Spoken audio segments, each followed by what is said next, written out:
Comment faire le rendu d'un level séquence avec C++ dans Unreal? Parce que, eh bien, c'est probablement une des choses qui est les plus utiles à automatiser lorsque vous êtes en train de mettre en place un pipeline de rendu. Donc, on est parti. Donc, comme d'habitude, de faire complètement vide, sauf la fonction qu'on va créer aujourd'hui, et on va aussi avoir besoin d'une petite forward déclaration parce qu'on veut pouvoir lui passer le level séquence qu'on veut rendre. Donc, notre petite fonction ici, c'est le start level sequence render. On va l'utiliser pour démarrer un rendu d'une level séquence. Évidemment, la level séquence, on lui passe en input juste ici. Ensuite, je vais aussi lui passer le path de l'endroit où je veux sauvegarder mes frames sur mon ordinateur et lui indiquer si je veux rendre un movie ou simplement des frames individuels.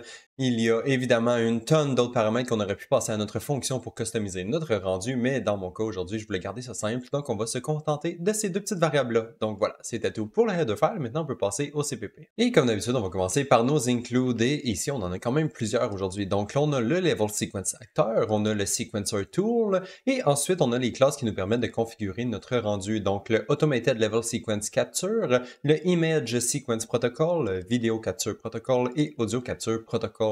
Ces quatre dernières classes-là vont vraiment nous permettre juste de configurer notre rendu, dépendant si on veut faire un rendu d'image, un rendu de vidéo, est-ce qu'on veut inclure l'audio ou non, ainsi que tous les autres settings qui sont disponibles à nous lorsqu'on essaie de submitter un rendu. Donc, toutes ces classes-là sont dans 4 modules différents, je crois. Donc, on a le level sequence, sequencer scripting, movie scene tool, movie scene capture, et aussi on a le AVI writer. Et ce petit include-là ici, ce petit module-là, n'est pas nulle part dans la documentation. Je l'ai trouvé par moi-même parce que ça ne compilait pas. Donc, même s'il n'est pas dans la documentation, on doit quand même l'ajouter dans notre build.cs, sinon ça ne fonctionne pas. Donc, faites juste l'ajouter vous aussi. Voilà, donc là, on en a quand même 4, 5. Ok, je vais aller voir dans le build.cs, c'est lesquels qui nous manquent. Et en fait, il nous en manque beaucoup. Donc, je vais simplement tous les ajouter ici. Il me manquait mon Sequencer Scripting Editor module, mon Movie Scene Tools, mon Movie Scene Capture et évidemment le AVI Writer, juste ici. Voilà. Donc, ça, c'était les 4 modules qui me manquaient. Et j'ai aussi mon level séquence qui est juste ici. Donc, voilà, j'ai tous les modules que j'ai besoin. Et maintenant, on peut repasser au CPP et on va commencer à faire notre fonction. Et la première étape pour faire le rendu de notre level séquence, ça va être évidemment de regarder si le level séquence est valide. Donc ici, je vais simplement m'assurer que le level séquence n'est pas égal à nul parce que s'il est égal à nul, je ne peux pas le rendre. Donc je vais simplement retourner immédiatement. Je ne vais pas commencer un rendu, évidemment. Et ensuite, en fait, c'est tout. On a juste à configurer notre rendu et le submitter. Donc pour configurer le rendu, la façon que ça fonctionne, c'est en utilisant un objet. Donc, je vais simplement me créer mon objet ici. Donc, New Object. Et la classe que je veux utiliser, c'est le UAutomated Level Sequence Capture Object. Donc, cette classe-là ici, ça va être la classe qui va contenir tous les settings qui nous permettent de configurer notre rendu. Et dans le fond, tous ces settings-là, c'est exactement les mêmes settings qu'il y a dans la fenêtre lorsque vous essayez de submiter un rendu directement à partir d'Unreal. C'est vraiment tous les mêmes settings. Donc, si jamais j'ai oublié d'en inclure aujourd'hui dans la vidéo, vous allez simplement pouvoir vous référer à la fenêtre de rendu et voir tous les settings qui sont manquants ou même tous les settings qui ont été ajoutés dans les nouvelles version d'Unreal. Voilà, donc ça, c'est mon objet de setting. C'est lui qu'on va utiliser pour configurer notre rendu. Donc, on va commencer. Première chose qu'on veut configurer, ça serait l'endroit où on veut sauvegarder notre rendu sur notre ordinateur. Donc, on va faire ça juste ici. Et pour pouvoir faire ça, on doit se créer un F directory path, qui est la structure qui contient le path de notre ordinateur vers lequel on veut sauvegarder notre fichier. On lui set la valeur de path en utilisant le output directory qu'on a reçu en input. Et ensuite, à l'intérieur de nos settings, il y a un objet qui s'appelle setting. Et à l'intérieur de cette second objet setting-là, on peut setter le output directory en utilisant le dirpath qu'on vient juste de créer. Donc voilà, maintenant on a configuré le path de notre rendu, à quel endroit il devrait être sauvegardé sur notre ordinateur. La deuxième chose qu'on voulait configurer, c'est si on voulait rendre un movie ou des frames. Donc on va faire ça maintenant. Je vais regarder si je voulais rendre un movie. Si c'est le cas, je vais dire à mon rendu d'utiliser le protocole utilisé pour les vidéos capture. Donc sur mes settings, je vais faire un set image capture protocol type et je vais lui passer le uVideo capture protocol, qui est le protocole qui est utilisé lorsque vous voulez générer un fichier vidéo. Donc on lui dit quelle classe utiliser, qui va être la classe des fichiers vidéo juste ici. Et ensuite, une fois qu'on a fait ça, on peut aussi configurer notre vidéo un peu. Donc, on a deux petits settings qu'on peut utiliser. C'est si on veut utiliser la compression. Donc, est-ce qu'on veut que notre vidéo soit compressée ou non? Et ensuite, on peut décider c'est quoi la qualité qu'on veut appliquer à notre compression de notre vidéo. Donc, dans mon cas, je vais garder les valeurs par défaut qui sont settées dans l'interface. Donc, je vais dire d'utiliser la compression et d'avoir une compression qualité de 75. Évidemment, vous pouvez changer ces valeurs-là comme vous voulez. Mais par contre, ça, c'était seulement si jamais vous voulez rendre une vidéo. C'est relativement simple parce qu'il y a une classe disponible pour nous pour rendre des vidéos. Il y a seulement une classe et on peut simplement passer celle-là. Mais par contre, si jamais on voulait rendre des frames, là, il y a plusieurs choix à nous. Donc, si jamais on voulait rendre des frames à la place d'un movie, on va devoir décider quel type de protocole qu'on veut utiliser pour nos frames. Donc, encore une fois, en appelant le Set Image Capture Protocol Type, on peut décider quel type de rendu qu'on veut faire. Donc, dans mon cas, j'ai décidé de rendre des images PNG. Donc, je vais utiliser la classe UImageSequence Protocol _PNG.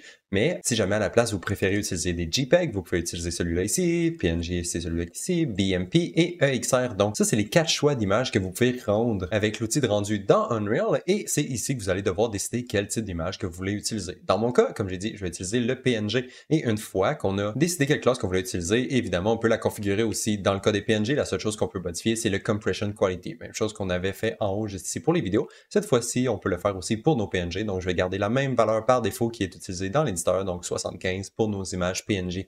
Voilà, ça c'était comment qu'on décidait si on voulait soit rendre un vidéo ou des images individuelles. Donc ça c'est bien. Si jamais vous rendez une vidéo, c'est aussi possible de rendre de l'audio si jamais vous en avez, mais dans mon cas, j'ai juste pas d'audio, donc peu importe si je rends des vidéos ou des images, je vais simplement dire de ne pas capturer l'audio parce que je n'ai pas d'audio dans ma scène. Donc pour le Audio Capture Protocol Type, je vais simplement lui passer UNull Audio Capture Protocol, qui est dans le fond la classe qui dit à Unreal de ne pas capturer l'audio. Mais si jamais vous voulez utiliser l'audio, vous pouvez simplement lui passer le UMaster Audio Submix Capture Protocol et Unreal devrait être capable de capturer l'audio pour vous et le sauvegarder dans votre vidéo. Évidemment, ça fonctionne seulement si vous faites un rendu de vidéo, évidemment. Sinon, ça ne fonctionnera juste pas. Donc ça, c'était pour configurer la base de votre rendu. C'est à quel endroit qui s'en va sur votre ordinateur, c'est quoi le type de rendu qu'il va faire. Maintenant, il y a tous les autres settings et il y en a beaucoup, beaucoup, beaucoup.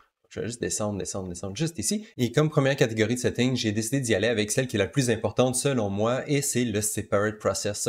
Lorsque vous faites des rendus, je vous recommande toujours d'utiliser le Separate Process. Ça va faire en sorte que vos rendus sont toujours plus stables d'un rendu à l'autre. Parce que je sais pas trop pourquoi, mais quand vous faites des rendus qui ne sont pas en Separate Process, c'est possible que votre rendu soit complètement différent d'un rendu à l'autre. Donc vraiment, utiliser Separate Process, ça prend un petit peu plus de temps parce que ça doit relancer une autre instance d'Unreal sur un process différent, mais au final, ça va vous sauver du temps parce que vos rendus vont toujours être plus stable d'une fois à l'autre. Donc voilà. Donc ici, je set mon Separate Process à true et une fois qu'on fait ça, on a accès à 3 autres settings tout de suite après. Donc on peut dire à Unreal si on veut fermer l'éditeur ou non lorsqu'on démarre le rendu. Dans mon cas, je vais pas fermer Unreal parce que sinon ça va être un petit peu désagréable quand on va tester tantôt. Mais en plus de ça, on a aussi la possibilité d'ajouter des command lines à notre rendu. Donc si jamais vous voulez que vos rendus aient des comportements un petit peu différents de ce que vous avez dans l'éditeur en ce moment ou si jamais vous voulez ajouter des command lines qui, par exemple, enlèvent tous les messages qui sont écrits à l'écran ou de skipper la compilation des shaders ou des choses comme ça, vous pouvez simplement les passer à votre rendu et Unreal va exécuter les command lines avant de commencer le rendu, évidemment. Et ça, ces paramètres-là sont seulement accessibles lorsque vous faites votre rendu en Separate Process. Sinon, Unreal est déjà ouvert, donc Unreal ne peut pas exécuter des command line arguments, évidemment. Donc, c'était tout pour le Separate Process. En ce moment, les deux command line arguments que j'ai mis par défaut, c'est les deux qui sont dans l'éditeur par défaut lorsque vous soumettez votre rendu directement à partir d'Unreal dans l'interface. Donc, j'ai simplement gardé les mêmes command line arguments parce que c'est suffisant pour nos tests. Donc, ça, c'était pour le Separate Process. Et maintenant, on a vraiment tous les autres settings de notre rendu. Tu sais, quand je disais qu'on pouvait passer beaucoup de paramètres à votre fonction, eh bien, évidemment, vous pouvez le faire. Donc, tous ces settings-là ici, je vais juste leur donner des valeurs par défaut. En fait, j'utilise les mêmes valeurs par défaut qui sont utilisées dans l'éditeur, encore une fois. Mais dans votre cas, si vous voulez changer tous ces settings-là, vous pouvez le faire. Si vous cherchez les settings, ils sont à l'intérieur du F-Movie Scene Capture Setting, qui est la structure qui se retrouve juste ici dans les settings. Donc, on peut décider si on veut choisir un nouveau game mode, c'est quoi le format du nom de nos frames, si on veut remplacer les frames existantes, si on veut utiliser un relative frame number, les handles, le padding, les custom frame number, la résolution, le texture streaming, le path tracer et beaucoup d'autres settings. Donc ça, c'est vraiment tous les settings que vous pouvez changer qui sont à l'intérieur de cette structure-là, le F-Movie Scene Capture Setting. Et ensuite, on a une autre structure pour une autre batch de settings. On a le U Automated Level Sequence Capture et ça, c'est toutes les variables qui se retrouvent directement à l'intérieur de nos settings ici et non à l'intérieur d'une autre substructure qu'on a juste ici. Donc ça, c'est toutes les variables qui appartiennent directement à nos settings. Donc on a évidemment le Level Sequence Asset qu'on veut rendre. Celui-là est très important de le setter parce que sinon, vous n'allez pas faire votre rendu. Donc le Level Sequence qui est juste ici, c'est là qu'on dit à notre rendu c'est quoi le level séquence qu'on veut utiliser. Ensuite, c'est quoi le nom qu'on veut donner à notre rendu. Si on veut utiliser des frames différentes pour la frame de début et la frame de fin de notre rendu. Si jamais on veut utiliser du warm-up, avoir du délai d'entre rendu et écrire les fichiers pour les edits. Donc, ça, c'était tous les settings, je crois, ou il y en a d'autres. Ah, il y en a encore d'autres. Il y a les settings de burn-in. Maintenant, si jamais vous voulez avoir des burn-in sur votre rendu, donc du texte qui vous indique c'est quoi le numéro de la frame, c'est quoi le temps de votre rendu, c'est quoi le nom du rendu, et etc. Vous pouvez simplement vous créer un nouvel objet en utilisant la classe du burn-in que vous voulez utiliser. Par défaut, moi, je vais utiliser la classe qui se retrouve par défaut. Donc, ça va être le U-Level Sequence Burn-in Options, qui est le type de burn-in qu'il y a par défaut quand que vous utilisez les burn-in à l'intérieur de l'interface.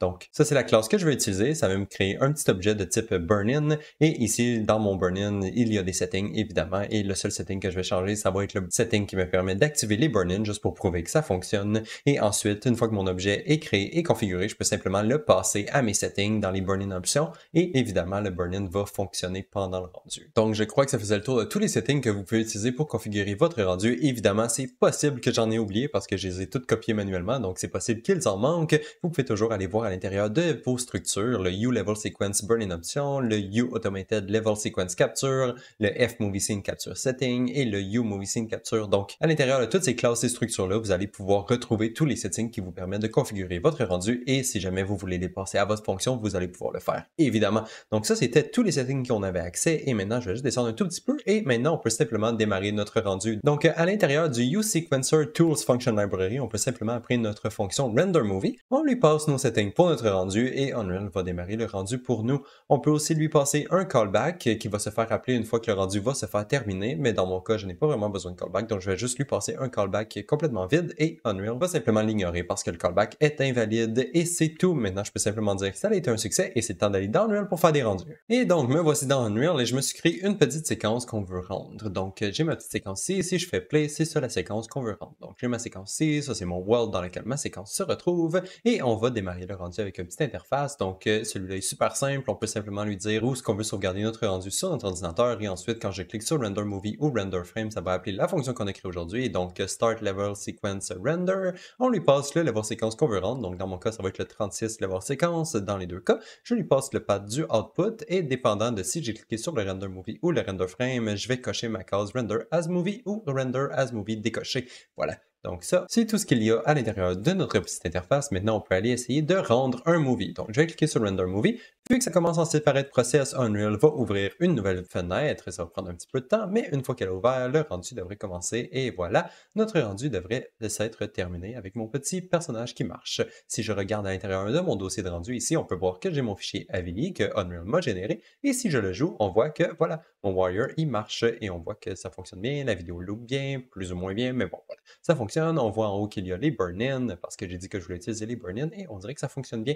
Et maintenant, on va essayer de voir c'est quoi ça donne quand on fait une capture de rendu en frame. Donc, je vais cliquer sur Render Frames, et même chose, Unreal devrait ouvrir une nouvelle instance, et ici, on devrait pouvoir voir en temps réel tous les frames qui se font générer une fois qu'Unreal avance dans son rendu. Et voilà, oh, bon, en temps réel, ça a été quand même très rapide, là, mais voilà, on a tous les frames qui ont été rendus par Unreal. Donc, j'ai toute mon image séquence juste ici, et je peux simplement les ouvrir, et ensuite passer d'une image à l'autre en utilisant les flèches de mon clavier. Et voilà. Donc, on dirait que ça fonctionne bien et ça va être tout pour la vidéo d'aujourd'hui. Donc, on se revoit dans la prochaine. Bye bye!